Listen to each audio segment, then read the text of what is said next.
The Statement of Randolph Carter. Written by H.P. Lovecraft. I repeat to you, gentlemen, that your inquisition is fruitless.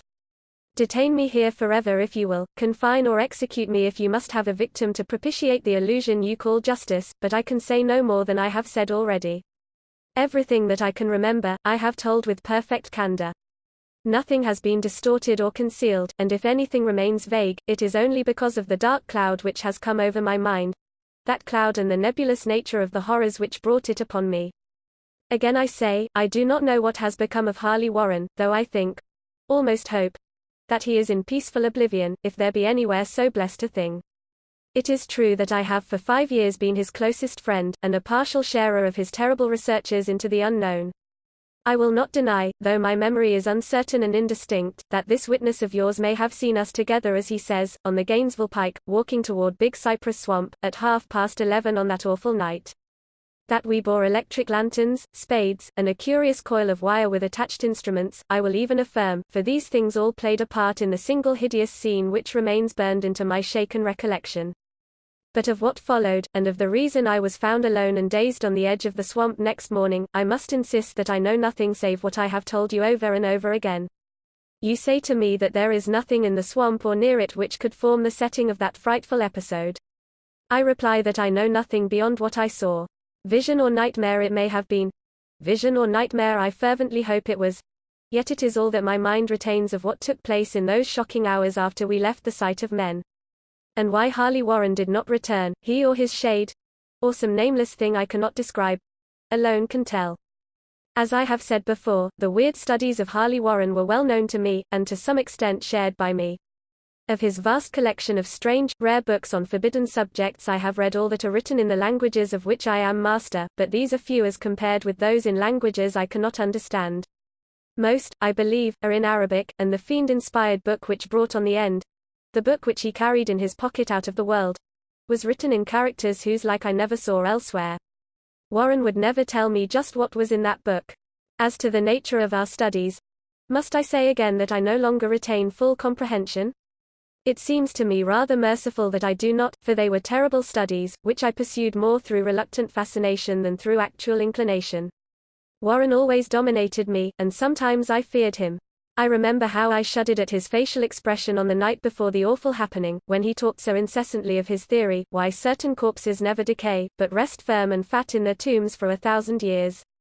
But I do not fear him now, for I suspect that he has known horrors beyond my ken. Now I fear, for him. Once more I say that I have no clear idea of our object on that night. Certainly, it had much to do with something in the book which Warren carried with him. That ancient book in undecipherable characters, which had come to him from India a month before. But I swear I do not know what it was that we expected to find. Your witness says he saw us at 11:30 on the Gainesville Pike, headed for Big Cypress Swamp. This is probably true, but I have no distinct memory of it.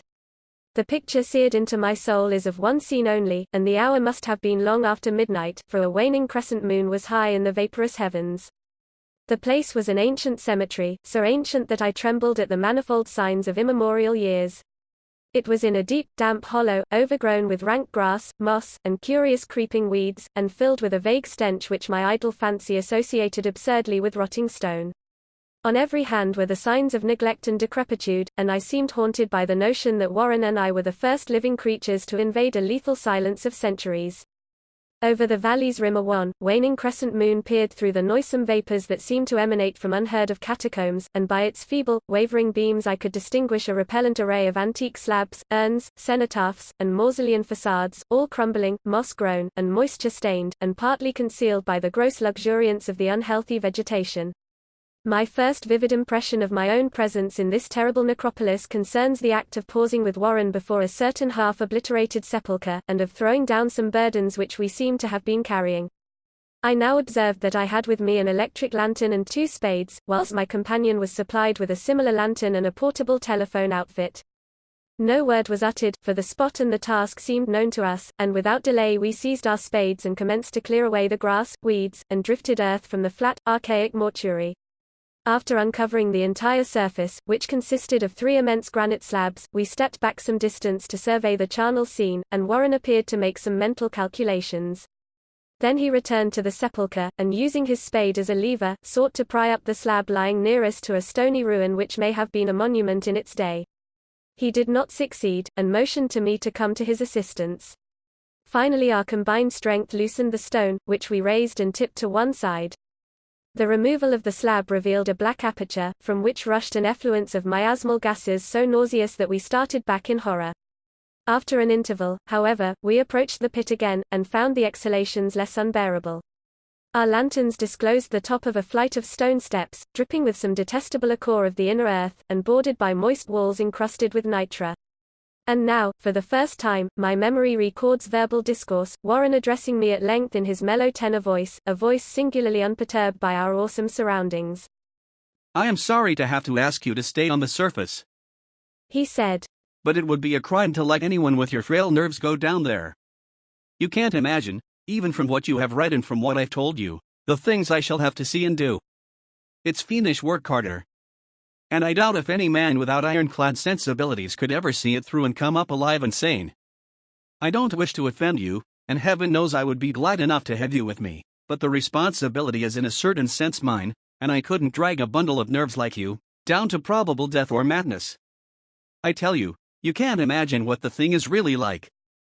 But I promise to keep you informed over the telephone of every move. You see, I've enough wire here to reach to the center of the earth and back.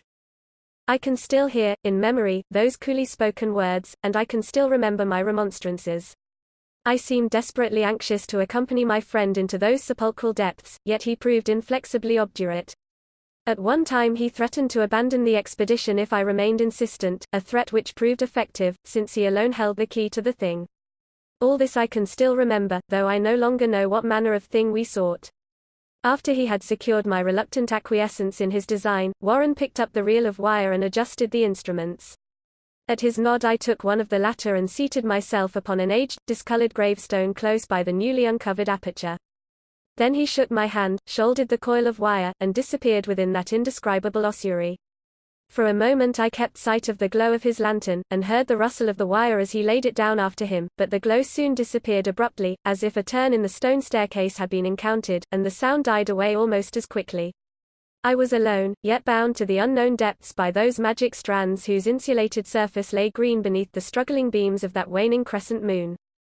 In the lone silence of that hoary and deserted city of the dead, my mind conceived the most ghastly fantasies and illusions, and the grotesque shrines and monoliths seemed to assume a hideous personality, a half-sentience.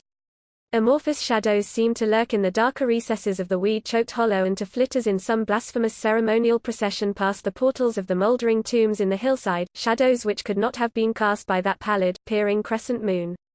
I constantly consulted my watch by the light of my electric lantern, and listened with feverish anxiety at the receiver of the telephone, but for more than a quarter of an hour heard nothing.